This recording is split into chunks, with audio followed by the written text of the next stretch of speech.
Alors les microbiotes, bien, il y a des microbes partout dans l'organisme, hein. Il n'y a pas un endroit de l'organisme humain qui est stérile. Donc je suis le docteur Jean-Marc Bobotte, je suis infectiologue, je travaille à l'Institut Fournier à Paris et je suis président de l'Académie du microbiote urogénital. Alors le microbiote, c'est un ensemble de micro-organismes, ça peut être des bactéries, des virus, des champignons, etc., qui colonisent ou qui sont présents dans un milieu quelconque. Ça peut être sur le sol, ça peut être dans la mer. Et puis au niveau de l'être humain, eh bien, ce sont un ensemble de bactéries, de virus, de champignons qui colonisent un tissu, un organe, un système. Ça, c'est le microbiote.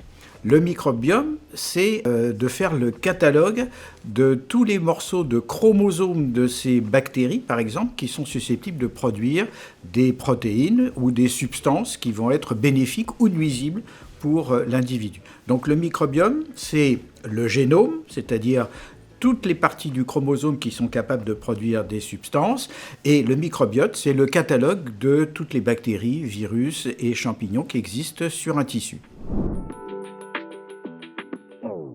Alors les microbiotes, bien, il y a des microbes partout dans l'organisme, hein. Il n'y a pas un endroit de l'organisme humain qui est stérile. Donc il y a des microbiotes au niveau digestif, au niveau génital, au niveau du cerveau, au niveau cardiovasculaire. Et bien évidemment, en fonction de la localisation de ce microbiote, eh bien, la composition du microbiote sera totalement différente.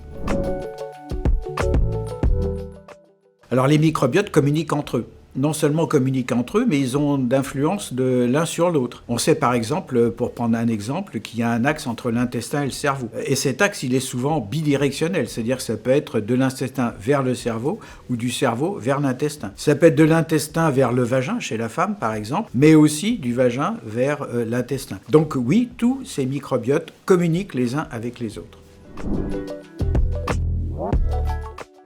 Alors, il y a des différences, bien sûr. D'abord, des différences ethniques et géographiques. On sait, par exemple, que les femmes afro-américaines n'ont pas la même composition du microbiote vaginal que les femmes caucasiennes. Et puis, on a aussi des différences d'une femme à l'autre. C'est-à-dire qu'on n'aura pas du tout le même microbiote, ni au cours de la vie de la femme, de la puberté jusqu'à la ménopause, ni d'une femme à l'autre, en fonction de la contraception, etc. Alors le microbiote vaginal est complètement sous la dépendance des hormones féminines, et en particulier des estrogènes. Donc bien évidemment, le microbiote vaginal de la petite fille ne sera pas le même qu'à l'adolescence, ne sera pas le même que chez la femme enceinte, ne sera pas le même que la femme ménopausée. Donc il y a une évolution constante de ce microbiote. Et même chez une femme, par exemple, au moment des règles, on peut dire que le microbiote vaginal change complètement par rapport aux périodes qui ne sont pas des périodes de règles.